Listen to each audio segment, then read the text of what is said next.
있습니다. 최근에 긴 장마에 또 반년 넘게 이어져온 코로나19에 그 어느 때보다도 힘을 내야 되는 시기인데요. 그래서 오늘 한국인의 밥심의 원천인 주식 쌀에 대한 이야기를 좀 해볼까 합니다. 근데 최근에 탄수화물이 각종 성인병의 주범이다. 300식품을 피해야 된다 해서 쌀이 곤욕을 치르고 있다고 하는데 오해와 진실로 하나씩 좀 풀어보도록 할게요. 네, 첫 번째예요. 쌀에 대한 오해와 진실. 쌀은 당뇨병, 고혈압 등 성인병의 주범이다. 교수님 OX 들어주세요. X 네. 드셨어요.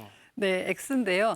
쌀의 주된 영양소는 대개 이제 탄수화물입니다. 근데 대개 우리가 식사를 통해서 음식을 섭취를 할 때 열량의 상당 부분을 탄수화물을 통해서 이제 섭취를 하게 되거든요. 근데 최근에 아까 말씀하신 대로 탄수화물은 몸에 나쁘다, 안 좋다, 뭐 건강에 적이다 이런 말씀을 하셔서 다들 기피를 하는 경향이 있는데 반드시 그렇지만은 않습니다. 탄수화물은 우리 몸에 생명을 유지하는 데 아주 필수적인 영양소라고 볼 수 있고요. 다만 이제 탄수화물이 문제가 된다고 하는 것은 탄수화물도 좋은 탄수화물 또 나쁜 탄수화물 이렇게 많이들 말씀을 하시잖아요. 단순당이나 이런 것들 말씀하시는데 어떤 종류의 탄수화물을 또 얼마나 많이 먹느냐가 이런 만성질환의 위험성을 높일 수 있기 때문에 그런 것들만 주의하시면 탄수화물은 그렇게 죄가 있는 것도 아니고 특히 탄수화물이 많은 쌀도 그렇게 죄가 있는 것이 아닙니다. 예, 판결을 내려주셨습니다. 쌀 그 자체는 무죄, 죄가 없는데 과식하는 우리가 조금 주의해야 될 것 같고요. 그다음 보겠습니다.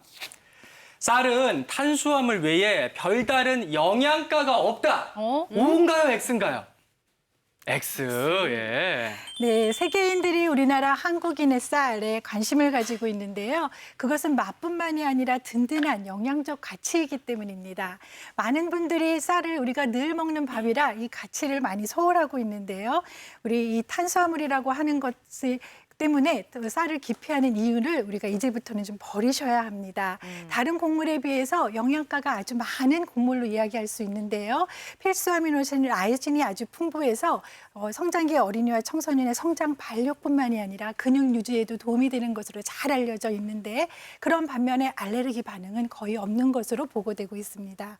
또 다들 잘 아시는 쌀에는 비타민 B군 풍부합니다.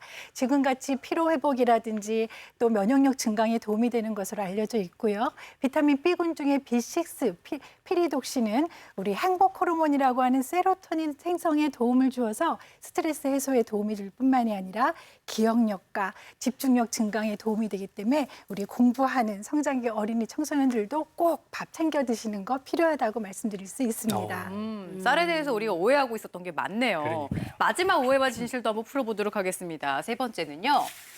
누구에게나 쌀밥보다 잡곡밥이 좋다.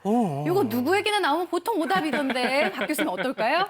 네, 답은 말씀하신 대로 X입니다. X네요. 사실 잡곡이 나쁘다는 것은 아니고요. 방금 말씀하신 것처럼 누구에게나 다 좋다 이렇게 얘기하기는 조금 제한적이 있는 거죠. 그래서 그 누구에게나가 아닌 사람이 누구냐면요. 가장 대표적으로 신장 기능이 떨어져 있는 분들, 만성 신질환을 앓고 계신 분들은 이게 신장이 노폐물을 걸러주거나 하는 기능이 떨어지다 보니까 몸에 많은 영양소나 이런 무기물들이 많이 쌓일 수밖에 없습니다. 근데 잡곡 같은 경우는 아무래도 칼륨이라든가 인이라든가 이런 것들이 백미보다는 좀 많거든요. 그래서 이런 것들이 좀 더 많이 쌓이게 되면 이게 원래 건강상에는 좋은 효과가 있지만 쌓여서 이제 몸에 독성을 나타낼 수 있기 때문에 주의를 하셔야 되고요.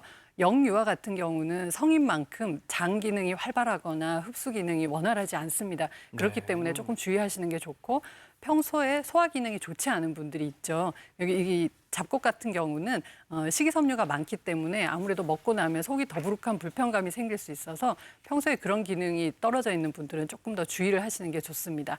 아무래도 잡곡도 좋고 쌀도 좋고 그렇지만 쌀보다는 잡곡이 영양적으로는 조금 더 우세하다고 할 수 있지만 한쪽으로만 치우치는 것은 좋지 않습니다. 그래서 둘 다 잘 섞어서 유용하게 활용하시면 건강상의 이득을 보실 수 있을 것 같습니다. 네. 이야, 아니 교수님 말씀을 듣고 보니까 제가 쌀을 안 먹어서 키가 안 큰 것 같아요.